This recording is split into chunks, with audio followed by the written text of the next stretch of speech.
Assalamualaikum, perkenalkan nama saya Hanisa Hutasuhur. Di sini akan menjelaskan mengenai prinsip-prinsip pengembangan kurikulum. Agar lebih paham mengenai prinsip pengembangan kurikulum, simak videonya ya.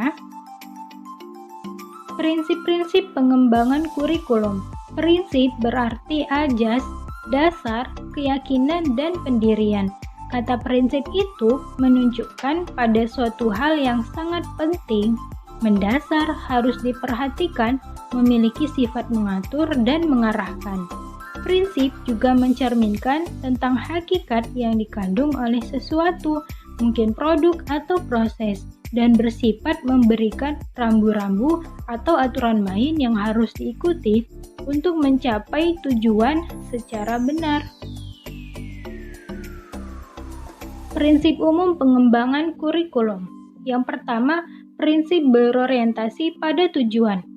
Kurikulum sebagai suatu sistem yang memiliki komponen tujuan, materi, metode, dan evaluasi.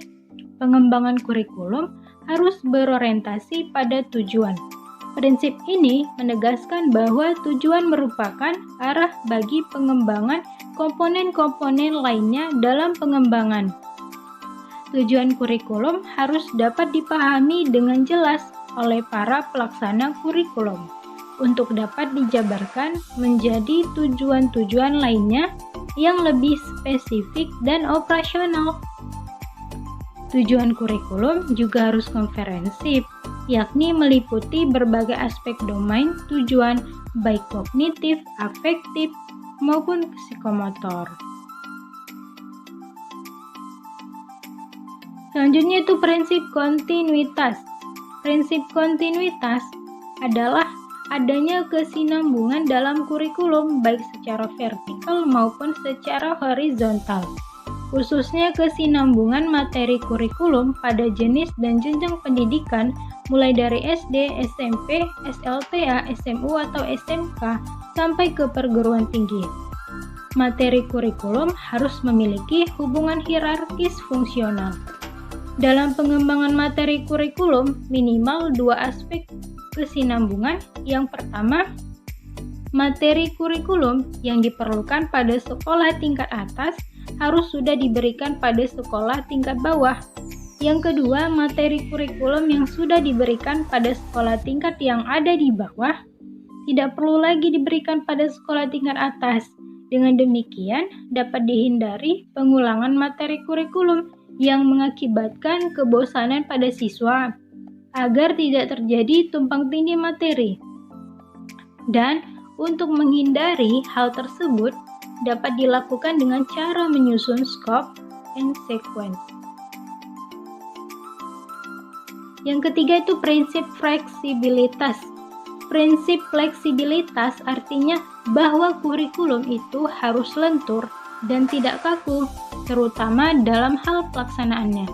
Dalam pengembangan kurikulum mengusahakan agar apa yang dihasilkan memiliki sifat luas, lentur, dan fleksibel dalam pelaksanaannya, memungkinkan terjadinya penyesuaian-penyesuaian berdasarkan situasi dan kondisi tempat dan waktu yang selalu berkembang, serta kemampuan dan latar belakang peserta didik.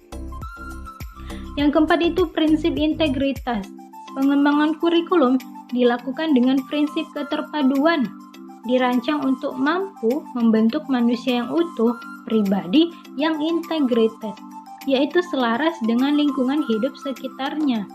Untuk itu, kurikulum harus mengembangkan berbagai keterampilan hidup atau life skill. Dua kategori keterampilan hidup. Yang pertama, keterampilan hidup umum atau personal, berpikir rasional, sosial. Yang kedua, keterampilan hidup spesifik atau akademik dan vokasional. Dalam realitas empiris, semua keterampilan tersebut tidak dapat dipisah-pisahkan.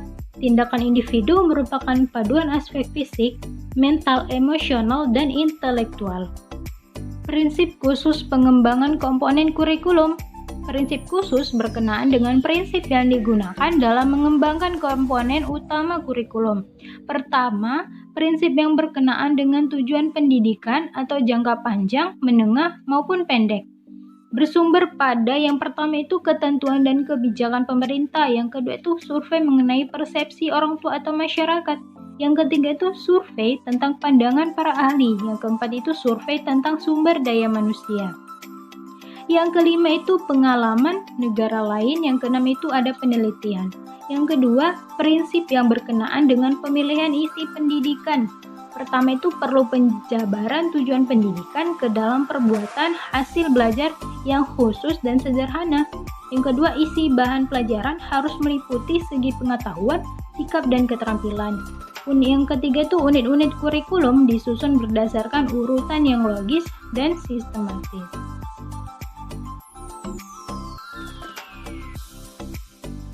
Yang ketiga ada prinsip berkenaan dengan pemilihan proses belajar mengajar, hendaknya memperhatikan apakah metode atau teknik tersebut dapat mencapai tujuan kognitif, afektif, dan psikomotor, cocok untuk mengajarkan bahan pelajaran, memberikan kegiatan yang bervariasi sehingga dapat melayani perbedaan individual siswa, memberikan urutan kegiatan yang bertingkat-tingkat, lebih mengaktifkan siswa atau guru atau keduanya, mendorong berkembangnya kemampuan baru, menimbulkan jalinan kegiatan belajar di sekolah dan di rumah, dan juga mendorong penggunaan sumber belajar yang ada di rumah.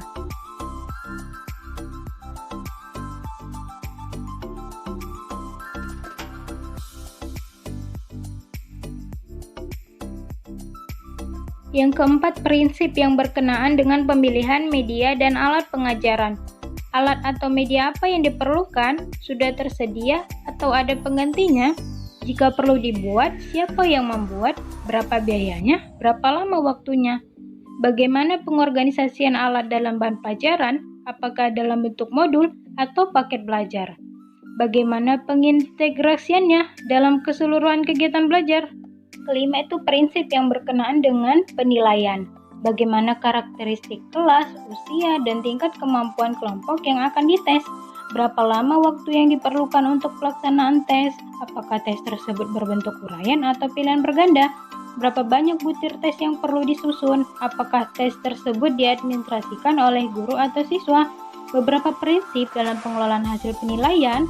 Norma penilaian apa yang digunakan dalam pengelolaan hasil tes? Yang kedua, apakah digunakan formula Wishing? Bagaimana pengubahan skor mentah ke dalam skor masak? Standar apa yang akan digunakan? Untuk apakah hasil tes digunakan? Kesimpulannya, guna mempelajari pengembangan kurikulum agar dapat mengikuti perkembangan zaman dan mengerti kebutuhan siswanya.